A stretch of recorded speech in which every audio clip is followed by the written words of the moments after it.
Hello everybody, good evening, welcome to the United Stands. I'm Mark Goldbridge and this is your latest Manchester United news this Sunday evening as Bayern Munich demands £60 million for De Ligt and Mazraoui. Will it be deal or no deal for Manchester United? There's also a shock decision around Jadon Sancho. Not only might he be staying, but Ten Hag has indicated that he might pick him up front. What's that all about? I certainly wasn't impressed with Sancho last night up front. Why would we need to do that? You could play Bruno there. Or hello, I've got a really novel idea. We could play the 6'3" striker that we bought from Bologna, who actually plays up front, is tall and physical and skillful as well. Maybe we could try that one. We're also going to talk a bit about the youth. Do you think any of the youth on tour have shown enough that they can be part of the first team squad?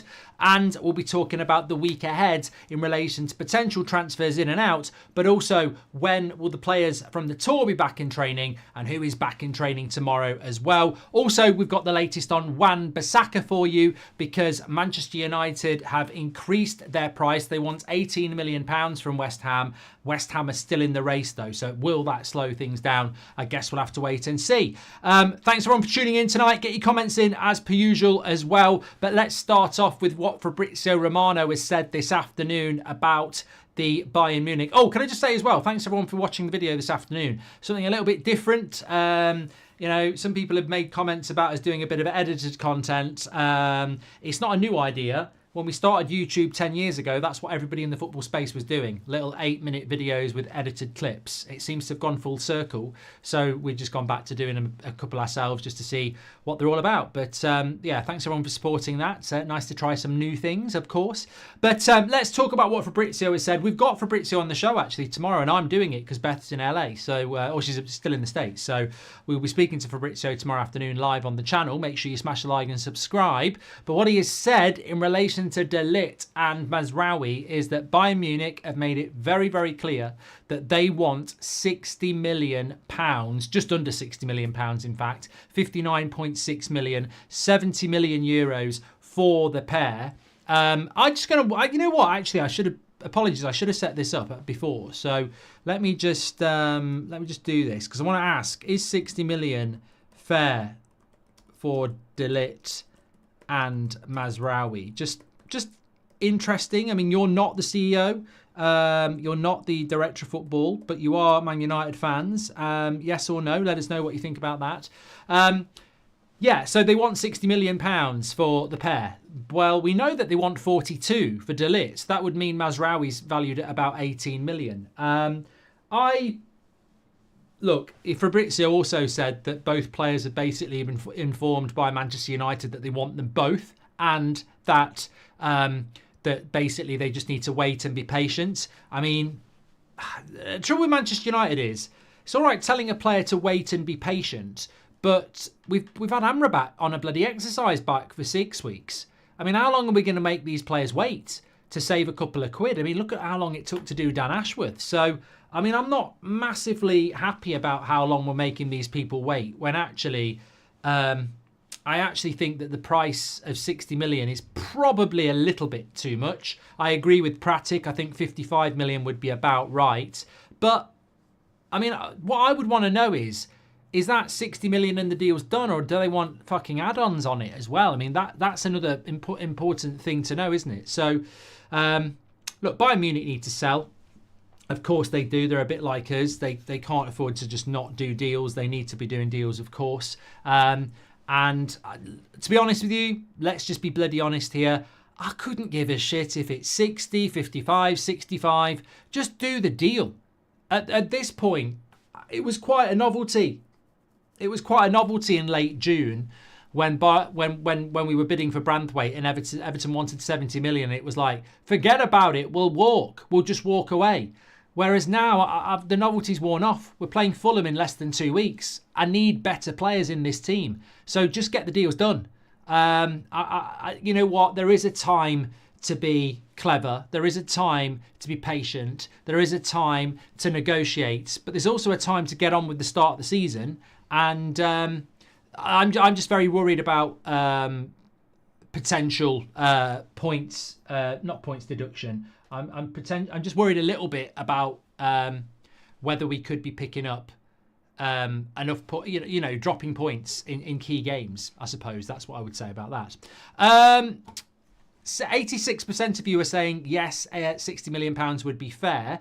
J.E. Fruce says, I think Erik Ten Hag is speaking about Sancho as a striker to avoid a selection controversy similar to Anthony last season. But now with Diallo, he'll pick Xerxes ahead of him for sure. Do you agree, says J.E. Mark's giving me Oasis vibes, standing up, sunshine, says Ken. Mark, if United don't buy another centre-back and midfielder, I don't see next season being better than last season, and that'll be on Ineos, says Dan. Ineos should get it paid, says Daniel. When we signed Martinez, Ten Hag played him almost immediately, so hopefully ends up the same with De Ligt, and he can play soon if signed this week, says LMP. I think that's a good point. I think that is a good point. Ten Hag does have this tendency to pick the players that he wants to pick when quickly, but I just don't want to see Maguire. I don't want to see Casemiro playing against Fulham, to be honest. I want to send that message out really quickly so that both of them might actually get the hint and move. But yeah, I guess we'll have to wait and see. So the latest coming out is that Bayern Munich wants £60 million for De Ligt and Mazraoui. At this point, I don't really see the point in saving 5 unless we can't afford 5. I just want us to get the deal done. Trey says we need to pay the price for them. We're screwed if not. Same with Agate. Thank you very much, Trey. And J.E. says, I've done that one from J.E. as well. Just Kevin says Maguire is not as bad as people make out. But I mean, look, I sort of despair at what you're trying to say. What is it you're trying to say? It's like waking up on a Sunday morning when your mates laugh at you about who you went home with, and you go, they're not that bad. It's not like I've shagged a turd. That they're not terrible. What? Oh, is that what we are now as Manchester United? Oh, don't worry about this player. He's not that bad. He'd probably start for Fulham. Yeah, he's not that bad. We're Manchester United. It's the same with Wan-Bissaka, isn't it? We've still got people out there going, I wouldn't sell him. I wouldn't sell him. Maguire's not that bad. McTominay's not the problem. And you're like, we've been doing this for 3 or 4 years. Do you want to be good or do you want to be mediocre? I don't think anybody is saying that Scott McTominay or Harry Maguire or Aaron Wan-Bissaka or Christian Eriksen or Casemiro are terrible footballers. But they're not the right players. Does Harry Maguire start for Man City? Does he bollocks? Does he start for Arsenal? Does he bollocks? Does Casemiro? Does he bollocks? These players don't start for the teams that we're trying to catch. Maybe go and pick players that can. That's what we need to do. Why are you standing up, says James Dean? Because I've been sat down a lot today, so I just thought, sometimes a little bit more energetic when I'm standing up. And also, I'm operating on about 5 hours sleep, so I want to be a little bit more energetic in the 8 o'clock show. Sell Lindelof and Casemiro last night, shown they're not good enough to wear the shirt, and Onana was crap as well, says One for All Gaming. And Ojas says, I think if Fabrizio has said that a 70 million package is expected to get accepted, then surely the add-ons would be part of that. Congratulations on the book, says Ajas. Thank you so much, everybody who's been buying the book, by the way. And Fast ER, thank you very much for your super chat as well. I've done that from James Dean. Lee Willoughby's gifted a membership. And hi, Mark, considering the situation we're in, the 60 million could be the difference between 4th and 7th. We are in dire need of squad depth, says Nigel Flynn. And we need to pay the price for them. We're screwed if not, says Trey. You know what? I think that, as I said, the novelty for me has worn off in relation to, we're Manchester United. We've got new owners. We won't be taking the piss out of anymore. We're Manchester United. This is how we're going to do things from now on. We mean business. La, la, la. But you know what? We're also a very, very similar team to what we were last year. And it's about time we started actually acting like a club that wants to break into the top 4, because I look at Chelsea, I look at Newcastle, I look at Spurs, I look at Aston Villa, and are they better or worse than last season? It doesn't really matter. They were better than us last season. So I think that we've got no divine right to get into the top 4, and last season we were nowhere near the top 4, and we did have injuries, but also we had players that weren't good enough. So is Xerxes the player that's going to put us in the top 4? Because he's the only signing that's fit at the moment. So I would say we need to start doing stuff very, very quickly, because actually, factually, what is the difference between this United side that we're starting the season with and the United side that played last year. Oh, Martinez is back. Great. Martinez and Xerxes, they're going to take us into the top 4, are they? I think they'll improve us, but, you know, you're still fundamentally using a lot of the same players. And I think, you know, when you've got Erik ten Hag coming out after a game and he's asked a question about Jadon Sancho and he said, well, you know, we might, you know, that's why Jadon Sancho played up front, because we might use him as a striker, but with Rasmus being injured, or we might use Bruno there. And I'm like, well, how's about use the guy that you've just spent 35 million quid on? We don't need to play Jadon Sancho as a bloody striker. We need to play Joshua Xerxes as a striker. That's what we've bought him for. He's 6'3", for God's sake. You know, and he's very technical. Why do you need to play Jadon Sancho as a striker against Fulham? You've got 2 weeks. Xerxes has been training for a week. Why can't Xerxes start? And look, maybe it's just games. Maybe it's one-upmanship. I don't know. But we don't need to be playing Jadon Sancho as a fucking striker. You know, some would say we don't need to be playing Jadon Sancho at all, but we don't need to be playing him as a striker. Absolutely not. You know, what is the point in buying players and then not using them? We need to buy a lot more. Avinash says, I have a theory. Did we play Wan-Bissaka last night to keep him as a bench option with Delo and Mazraoui to start as our fullbacks? Congratulations on the books, says Avinash. Thank you very much. Andy Weatherall has gifted a membership. You're a legend, mate. And I thought we were supposed to have bought in transfer gurus. Currently looks like they're as bad as Murta, says Tom Bowler. And Free Immortal says, it will cost us more if we don't do this deal. No chance of Champions League football with the squad as it is. And don't let them sit you down, Mark. Stand on business, says we. And this window, says Nick J, shows my issues with Ineos partial ownership. They reap the glory in the good times, but can hide behind the glazes when things don't go well. Ninand, welcome to the Members Club as well. Just on that question about Wan-Bissaka, by the way, do we think that because he started last night that we want to keep him as a squad option?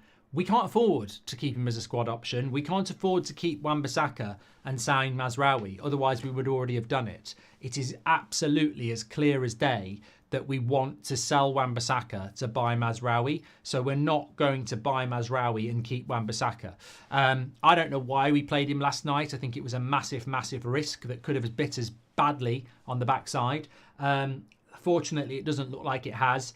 What we're hearing is that Manchester United want £18 million for Aaron Wan-Bissaka, and West Ham are pretty much willing to pay it, which with a year on his contract is probably about right, because I would say Wan-Bissaka at, you know, mid-20s, is he 26 now? I would say that he is comfortably a £25 million winger, £25 million right back in, you know, of anybody's money. He's not a bad player. He just doesn't suit the way that we want to play. So, no, I don't see any reason around him staying that he might have been used against the Liverpool last night in the pre-season game. I think Wan-Bissaka will be sold, definitely.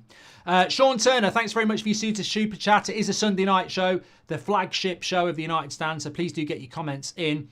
Sean Turner with a very generous super chat says that Ineos have got to be careful here. They took so long deciding on Ten Hag, yet they're not getting signings before the start of the season. If we lose our first few games, the manager is under pressure who they've backed. Yes, inadvertently or deliberately, they are putting pressure on the manager by, you know, going through.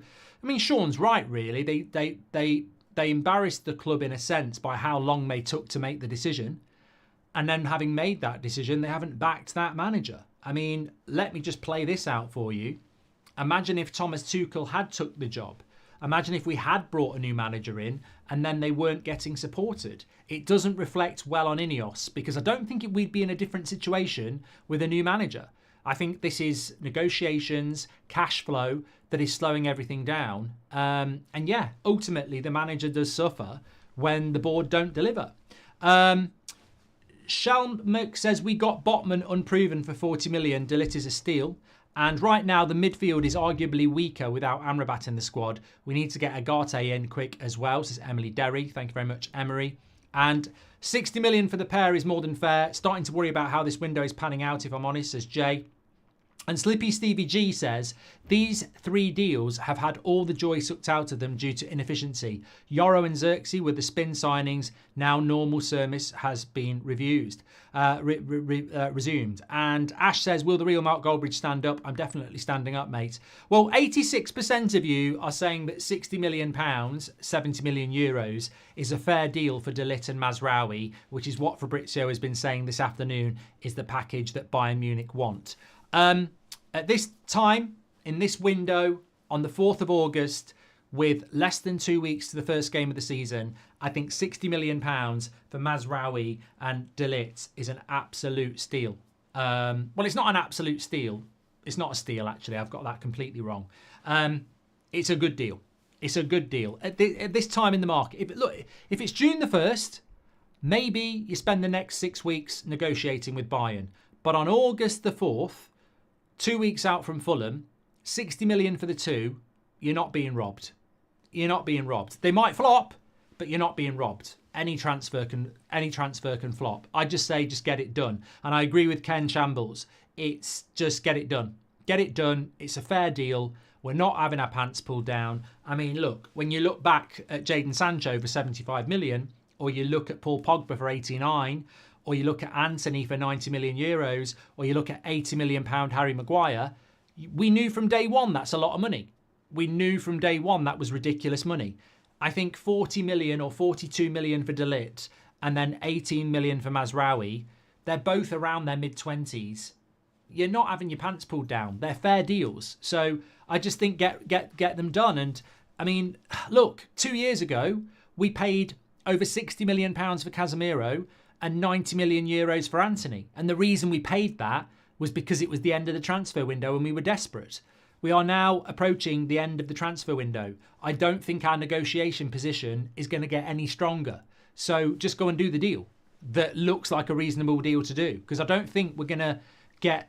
Maybe we're trying to play, Russian roulette a little bit by, saying to Bayern Munich, you need to sell. But Bayern Munich are in a lot stronger position than Manchester United to drag this out. Bayern Munich will be arguably the favourites to win that league, even though they didn't win it last year. Whereas for Manchester United, we're not going to be favourites to get in the top 4 with the squad that we have. So it's more important to us. As somebody said, the difference between De Ligt, Agate and Mazraoui now is probably the difference between top 4 and not. So we've just got to get on with it.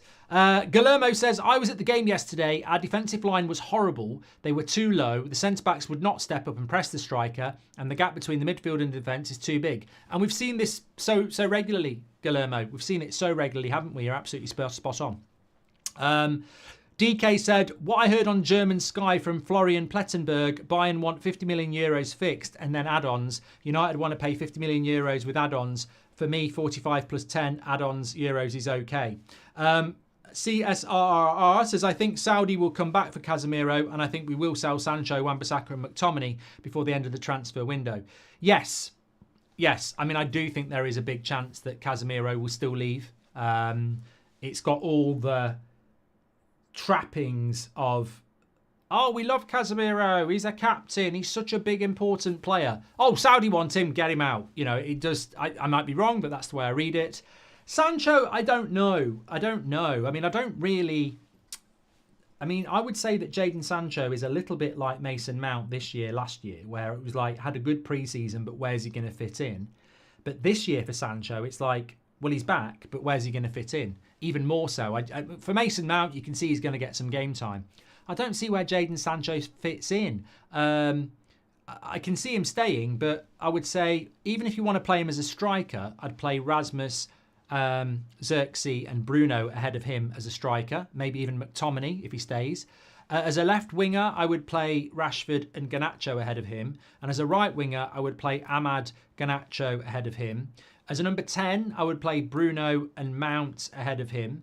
So I don't really see where Jadon Sancho fits in. And look, some of you might disagree with me on some of that, but are you going to stay at a football club when you're not even the second choice in any of those front 4 positions? There's not one of those positions I would say he's second choice. So no, I don't. That's the problem. We all do this. Oh, let's keep him. It's a great option. But it's probably not a great option for the player himself, to be less than third choice. So I still think Sancho might be angling for a move simply because he wants to play football, and you can't knock him for that. The man on your jacket, Manscaped or Man United, boohoo man actually, and it's Lee Willoughby says it's very frustrating not having these major signings yet, but with Ineos now having control, we must be patient. As like you've said, they'll be here soon just to get the trust process well done on the books. Says Lee. Thank you very much, Lee. Sorry, Lee. Very, very generous super chat. I want to make sure I've got that right. It's very frustrating not having the signings, but with Ineos now having control, we must be patient. As like you've said, they'll be here soon just to trust the process. Well, I do agree that there has to be patience, and I do agree that it's not the end of the world at the moment, because we have still got next week to do business. I think if we don't get any of those players in this week, they won't play against Fulham. I mean, if this time next week we don't have De Ligt or Agate or Mazraoui, they're not playing against Fulham because it will be Sunday night and we'll be playing Fulham on the Friday. So they won't play.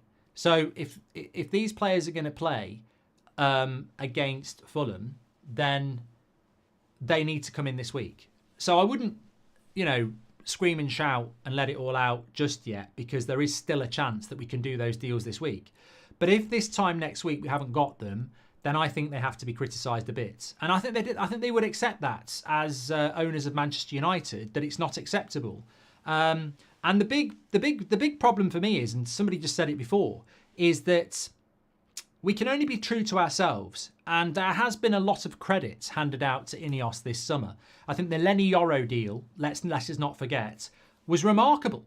It was absolutely remarkable. Real Madrid did want him. PSG and Liverpool backed off because they thought Real Madrid would get him. And we got him. It was a very good deal. A very, very expensive deal, but it was still a very, very good deal. So there has been goodness to this transfer window, and therefore there still can be, because competence is and has shown its face. It's just gone a little bit quiet at the moment. So I think this week is massive. And if we're in the position where next week we haven't bought De Ligt or Agate, then I think criticism will be valid, because you're risking Premier League points doing what's happened at this football club for a long time. And I'll be the first one to say that if we haven't bought these players by next Saturday and we're jeopardising points against Fulham, I will say, well, what's changed then? Is it 28% you're just a barrier for the Glazers and they're still doing, writing the cheques? What is the Glazer role in this? Maybe Sir Jim wants to get these deals done and the Glazers are saying we're not writing the cheque until you've sold some players and we're struggling to sell players. This is what journalism should be. I said this the other day. What if Sir Jim Radcliffe has got Agate, De Ligt and Mazraoui ready, and for the last 3 weeks has been saying, these deals can be done now, we will sell people before the end of August, let's do them. And the Glazers are saying, no, we write the cheques, we own half of the football club, we've got shareholders to please as well, we are not buying these players until you've sold some players. And Sir Jim Radcliffe might be going, that's horseshit, like we should just sign them. We will get the money in, just get these players in. And Glazers go, look, no, we're not doing it until you've sold some players first. Look, I might be making that up. I am making it up. But what if that's the case? Can anybody in this chat or any journalist tell me otherwise as to, why would I be wrong on that? Why is it exclusively Sir Jim Radcliffe's fault that we've not bought these players? We know we've agreed terms with De Ligt. We know we've agreed terms with Agate. We know we've agreed terms with Mazraoui. We know they all want to sign for United. We know the length of their contracts and we know they know their wages. So all that's done, but we're not signing them. Do you think that's Sir Jim Radcliffe saying, well, at the end of the day, it's only Fulham and, let's fuck up 3 points. I'm in for the long run. I like running. In fact, I'm a very good long-running distance person. So let's go for a long run. Maybe Sir Jim is doing that. Or maybe he's like, I want to be successful now. And the Glazers are saying, well, no, we're not writing the cheques at the moment. So it could be that. And I said this, it's not my job to do this because I'm not a journalist. I'm just somebody who speaks to you good people every day about the club that we love. And, we get expressive in our opinion.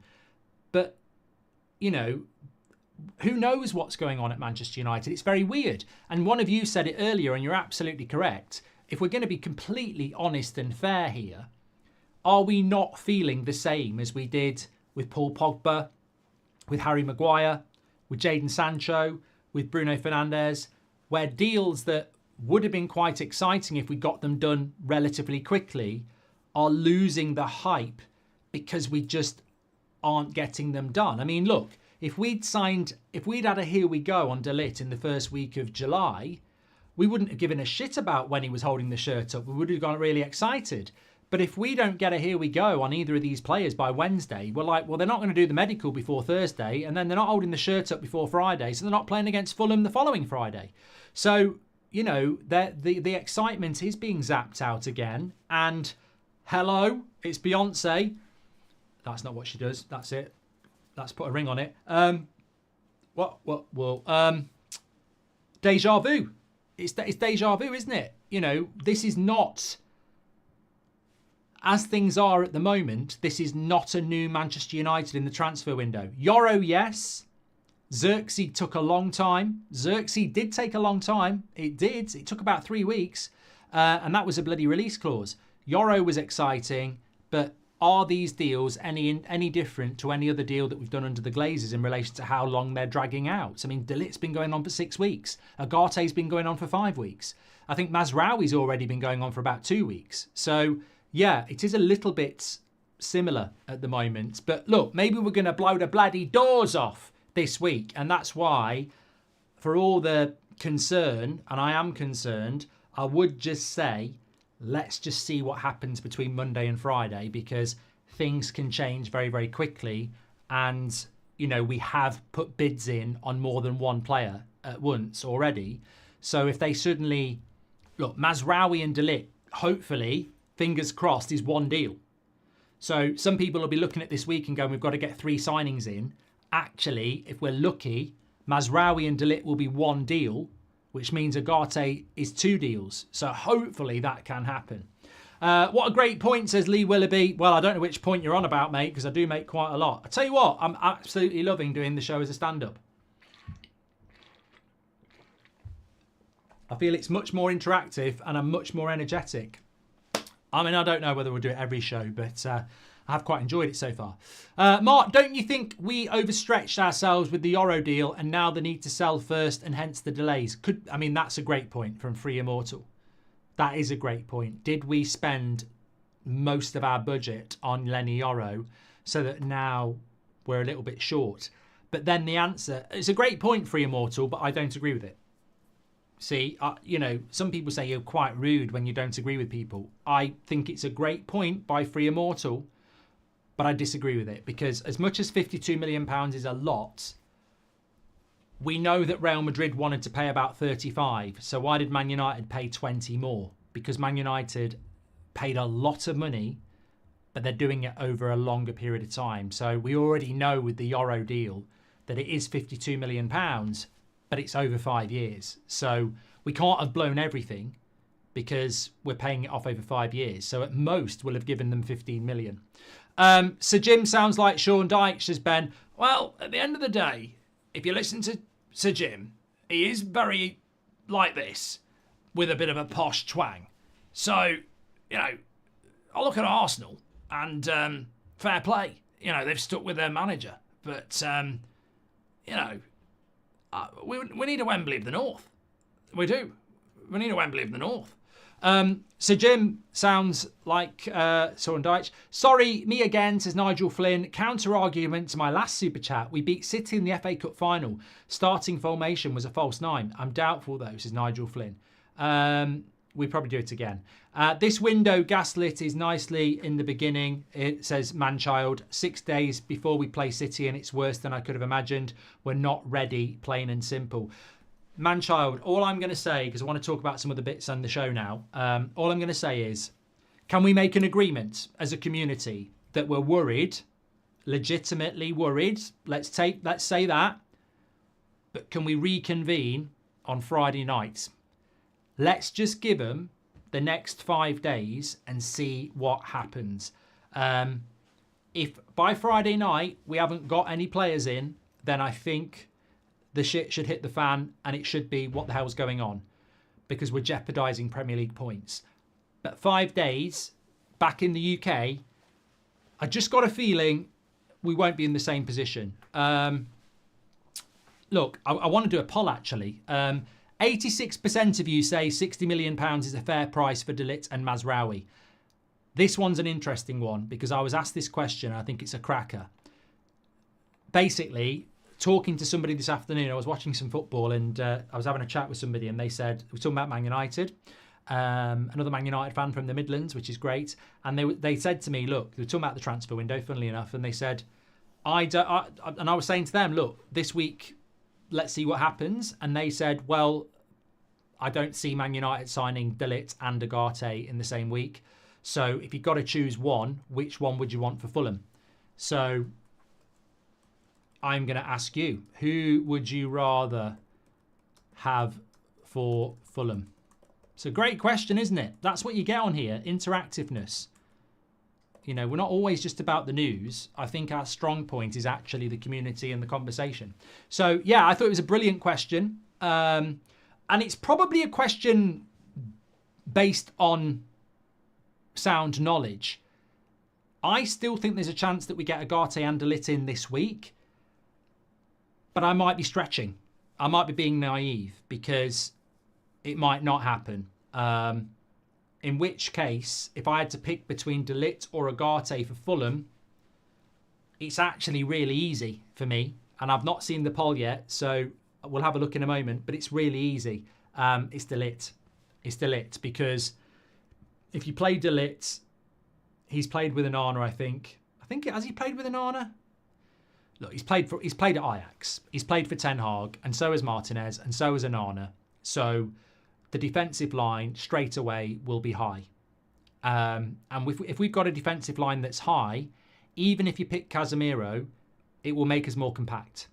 Whereas if you pick Ugarte, but then you play Maguire next to Lissandro, the defensive line will be low and the space will be there. We've got to compact the pitch against Fulham because it's our first game of the season. So I would get De Ligt in before I would get Ugarte in to compact the team. So it would be De Ligt over Ugarte for me. Most days gone without a tug, Mark, says Mez. Honest answer, in my early formative days, and look, you know what? We've all done it, right? So I don't see what the problem is here. It's life.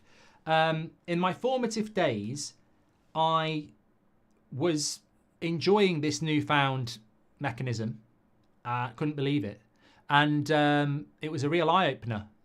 Actually, it was a real eye-closer when the first time I nearly hit myself in the face. But the point is, shock. But the reality is,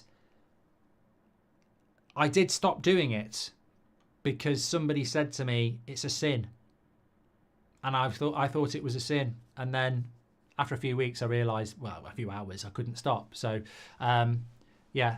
So not very long. What if De Ligt and Mazraoui deal is being delayed to unveil them at Fulham like we did when we signed Varane? Joshua, if we're doing that, we're bloody stupid. Robert McCormack says, can't rule out Ugarte being last summer's Amrabat. No, Robert, you can't rule out De Ligt being this summer's Lindelof.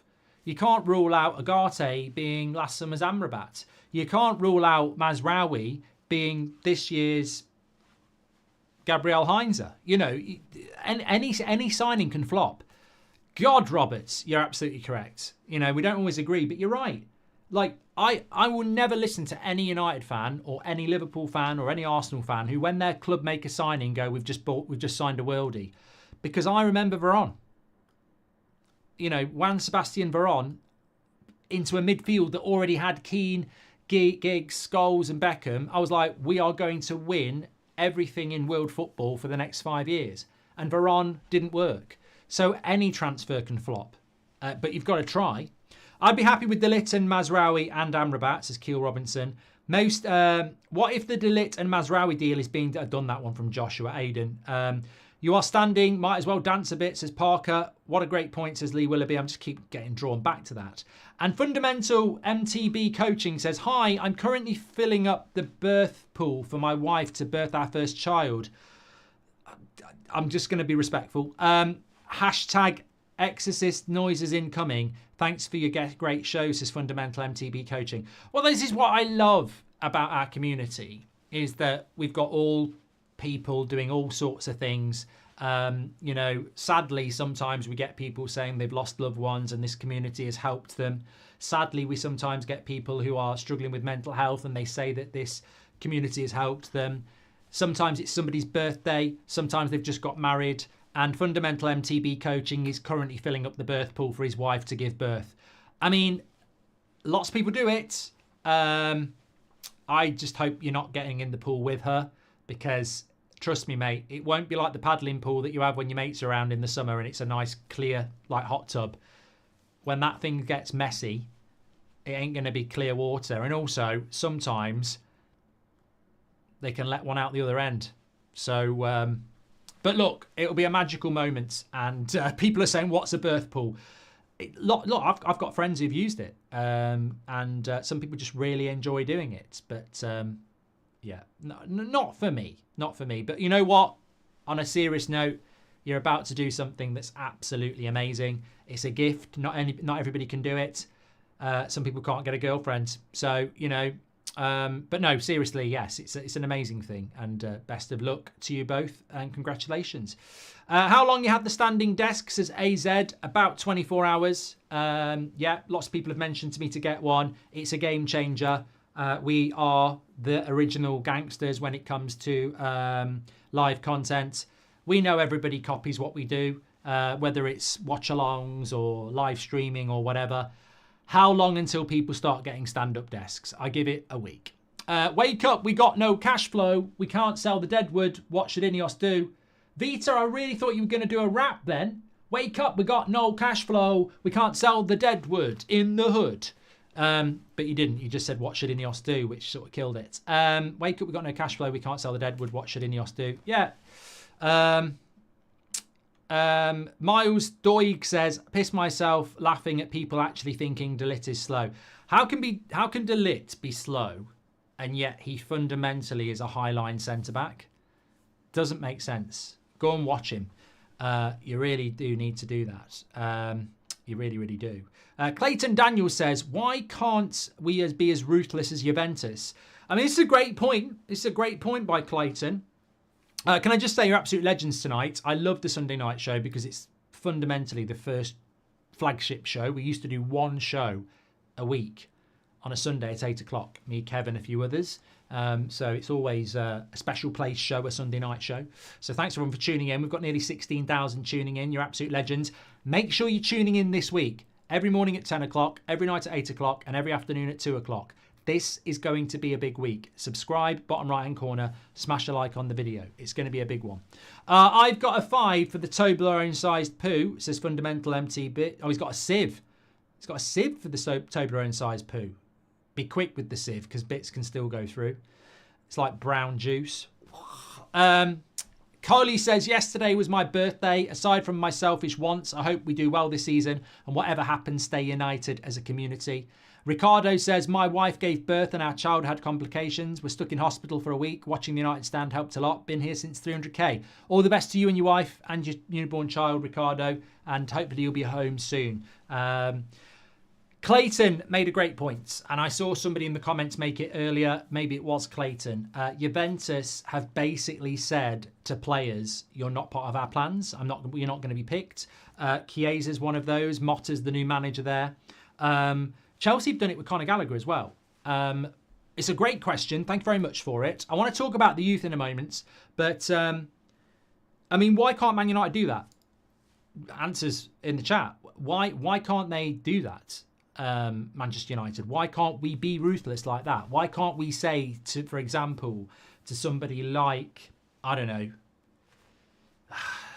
Victor Lindelof, go and train with the kids. You're not part of the first team plans. Why can't we do that? We did it with Schweinsteiger under Mourinho. Why can't we do it? It's ruthless. Why can't we do it, though? I don't know. I don't know why we can't do it. Because we're probably not in a position of strength. We can't afford to do that. We can't afford to upset these players in case they do sit in the reserves for a year. I don't know. We haven't got a squad big enough to do it. As Alan said, because players with no ambition won't care. Well, you know what? I genuinely think we have got some players that are just overpaid and would rather stay here and, you know, cause issues than go and play somewhere else because they know they've got us by the short and curlies. If you stood up, are you wearing pants? Says Sean. I'm definitely wearing pants. And have you ever split? Yeah, I'm not doing that. Chris, was Heinzer a flop? Says Chris. I don't think Gabriel Heinzer was a flop, actually. I quite liked him, but I wouldn't say he was a rip-roaring success either. Unpopular, but any midfield with guys like Casemiro and Bruno are not going to cut it consistently. I'm going to keep banging the Bruno up front drum, says Billy Welch. And thank you very much for that as well. Right, cause we are broken spineless, says John. That's why we won't put players in the reserves. I miss Tando says, I miss Murta working from 6 a.m. to 10 p.m. And Richard says, do you think Rashford will perform this year? I think he has to, mate. I think he has to. I've already, I can't change my mind. I've said I think he'll have a good season, but you know what? I wouldn't say 100%. You know, even from pre-season, the things that have impressed me about pre-season is when he's passed the ball, like when he set Casemiro up for that goal or he switched it out the ball to Ahmad yesterday. That's what's impressed me about Rashford. Rashford taking players on and shooting, that's predictable. You know, he's got to have more to his game, I think, this year. We can't do it, Mark, because the Glazers are still in power, says Nick. Yeah, they won't write anything off. Nick's right. And we got more class as a club. Jose got heat for that as well, says Robert McCormack. I don't think we've got more class as a club, Robert. I just think we're spineless and weak. I don't think we can actually say to one of these players, you know, you're not training with the first team and we're not using you, because the Glazers would say that's an asset that you're devaluing there. Sell them whilst they're part of the team. English, not reading that. Would you take Matt O'Reilly at Celtic, linked with Chelsea to replace Conor Gallagher in his homegrown? I think Ineos and the Glazers could resurface. Think Ineos and Glazers out could resurface, says Ross McRae, magician. Don't know enough about Matt O'Reilly at Celtic, and I certainly know that Man United aren't looking at him. With regards to Ineos and Glazers out could resurface, I mean, I think anything can resurface that wasn't that wasn't that long ago. Yeah, 100%. I mean, if Ineos think that they're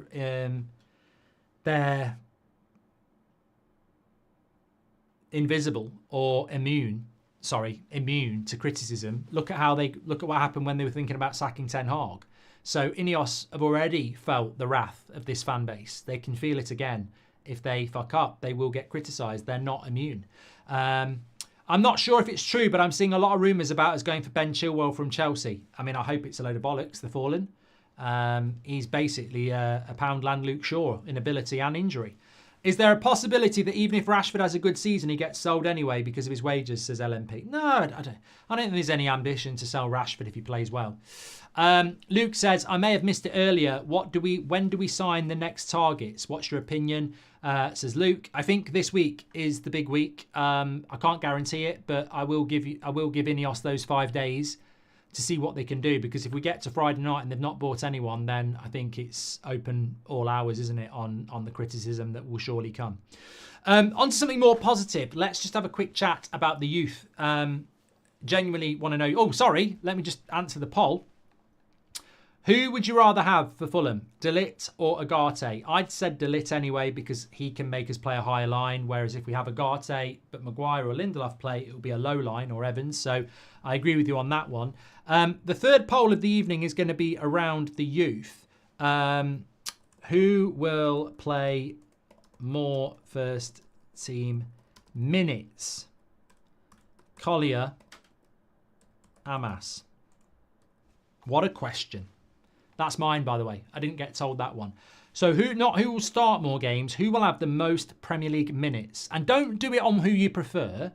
Do it on who you logically think will get more minutes this season in the Premier League. Collier or Amas by the end of the season. Now, when looking at the pre-season, obviously we had people like Fletcher, Wheatley, Bennett, Fish, Scanlon, Mata, Odiele. I don't think any of them can come out of that tour and go, it wasn't worth it. You know, I think they've all come out with, I mean, Odiele did very, very well when we saw him, and I thought Bennett did as well. I don't think any of those players are going to be part of the first team at the start of the season. But I think with Collier and Amas, those two obviously played more minutes, and I think they've got the biggest opportunities. I think Collier will get more minutes because I think Collier is the player that Ten Hag is looking at. I think we've had a bit of a clue there that when we won the Carabao Cup, it was Ten Hag who was speaking to Mainu saying about next season. And when we won the FA Cup, he had the same conversation with Collier. So I think the pathway to the first team for Collier this season is very clear, that he will be in and around the first team from the start of the season. I don't see he's going to get loan or anything like that. But there is a case for Amas as well, who has been very good. The only thing I would say about Amas is I don't. I mean, look, it'll be a positive if this happens. But if we get Mazraoui and we've got De Ligt and we've got Shaw, I think we'll bring another left back in anyway. It might be a case that Amas doesn't get many opportunities for minutes. I still think we'll bring a left back in. So I think Collier will get more minutes because I think in the midfield, you're going to have more options to come on or start because there's 3 positions. Whereas for Amas, he can only really play left back. So I think it will be Collier, but I think Amas this season, it's going to be really exciting to see what happens with him, because I don't think he will be starting left back. I think that's something I've never really seen before, a left back at 17 starting for Manchester United week in, week out.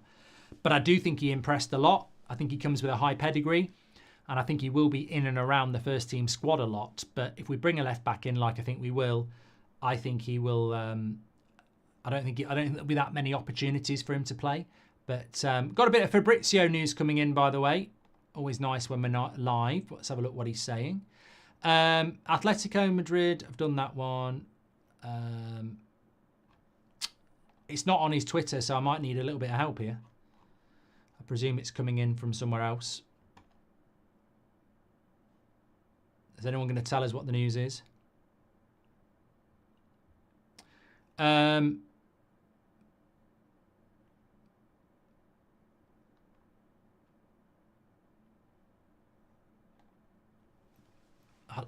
It's really helpful when people just go Fabrizio, and then no one tells us what it is.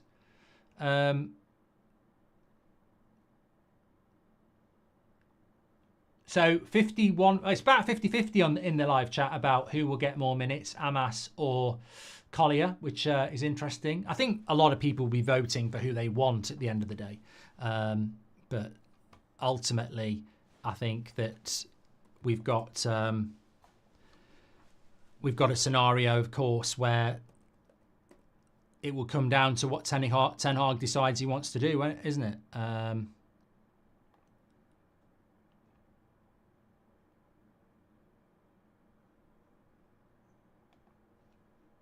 I'm going to get the Fabrizio thing for you in a minute. I can't believe the amount of people who are saying Fabrizio in the chat, but none of you can actually just tell the 15,000 here what it is that it is.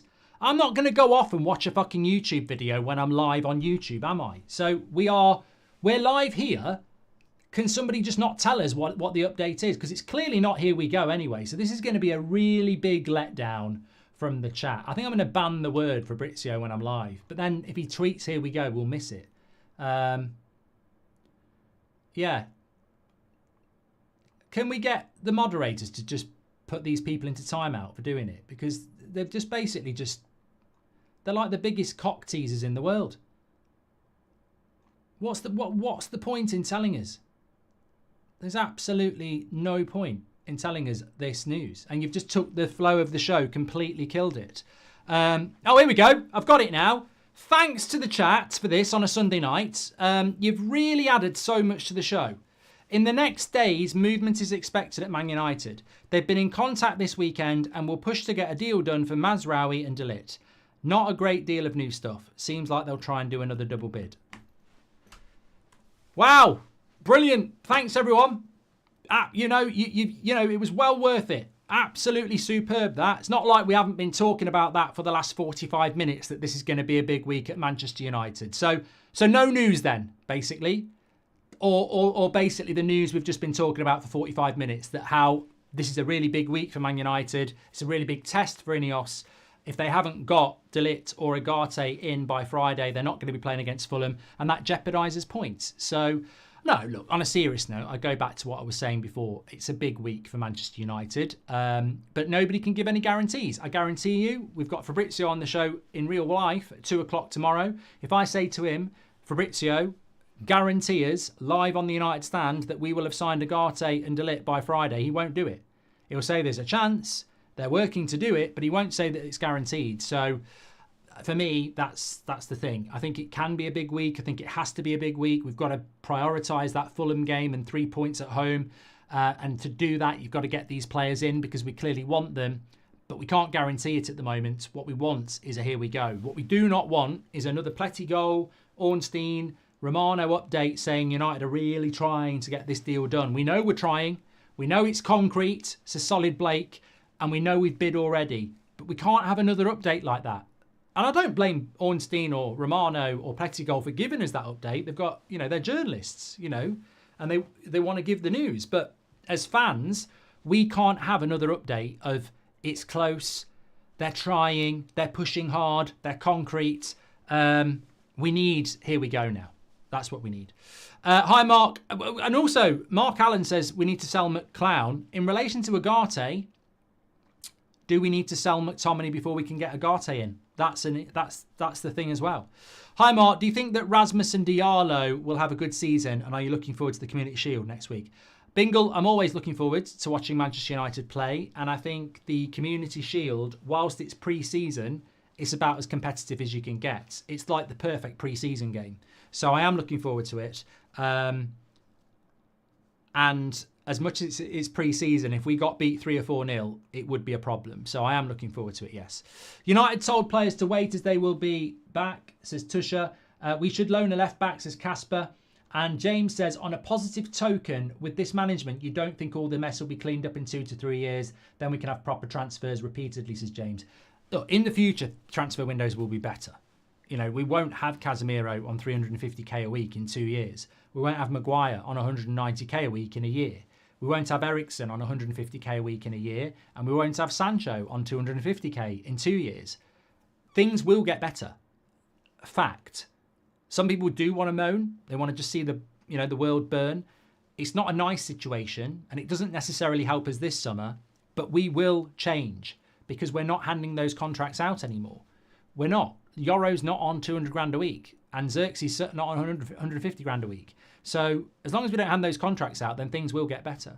The keeper's got to go, says Chris. He's not good enough. Ball player, high line argument. I'll tell you what, a lot of people are talking about Onana, and I think it is certainly a topic for a future show to have a proper look at Onana, because as much as I think he's going to have a good season, there's a lot of people that just don't agree with me on it. If Shaw is injury prone, play him, says Shum, as a hybrid left-back centre-back. Would you sign any of Juventus players, says Niki? I'm always a bit worried when a club's desperately trying to get rid of players. Slow Sports News, it's Jim White's yellow tie crunching up cornflakes. There are no updates at the moment. Simon, back to you. Let him speak, Simon, says Jackie Boy. I'm not saying it would happen, but I would like Shaw more at centre-back, says Raz. Well, we definitely need to buy a left-back then. I voted based on how many games Shaw will miss, says Pete Phillips. Thank you. Just going back to what Bingle said as well about do I think Rasmus and Ahmad will have a good season? I think it's really difficult to predict anybody will have a good season because what was the big problem last year? Injury. Rasmus is injured. Ahmad had an injury at the start of last season. We can't predict anything until we know what's going to happen with injuries, do we? Brilliant show tonight. I've done it all standing up. So well done to me. Brilliant. Absolutely loved it. The poll's locked on 50-50 on who will have more minutes. Collier or Amas. So well done there. I mean, hopefully they'll both get a lot of minutes, and they'll be good minutes as well, because I'm very happy about that. And, if we can get a regular United player of quality breaking through every year, then we're doing something very, very right. And it will help us out financially as well. But it's what we do as a football club as well. So fantastic.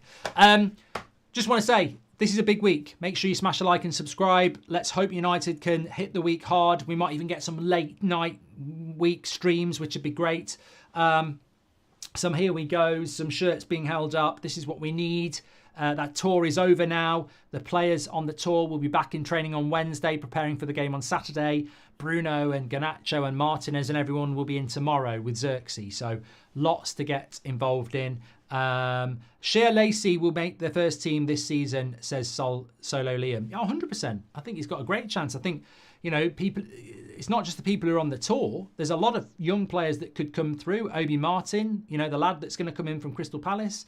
There are, just because you didn't go on the tour doesn't mean you're not going to get in. Lacey's a fantastic player as well. And there's plenty of others. Big, massive shout out. So many have bought the book. If you want to buy the book, scan the QR code or go through the link in the description. Getting so many of you in the comments saying that you've loved the audio, you've loved listening to it, reading it. Thanks everyone for supporting it. Absolute legends, and thanks for your support. Fantastic show tonight. I think standing up made it a better show tonight, because I had hardly any sleep, so I think if I'd sat down I'd have been a bit ugh. So it's helped, definitely. SJ says, with injuries to Yoro and Fish, should we keep Lindelof and Maguire if De Ligt is in? Well, I think we will keep Maguire regardless anyway, mate. SG. My sources say United are in for De Ligt and Mazraoui, says Duncan Castles. Thank you very much. Absolute legends tonight. Take care. Let me just get rid of this idiot. I'll do a bit of modding. There we go. Take care, everyone. Check out the book. Subscribe. Big week ahead. Speak to you all in a bit. Take care.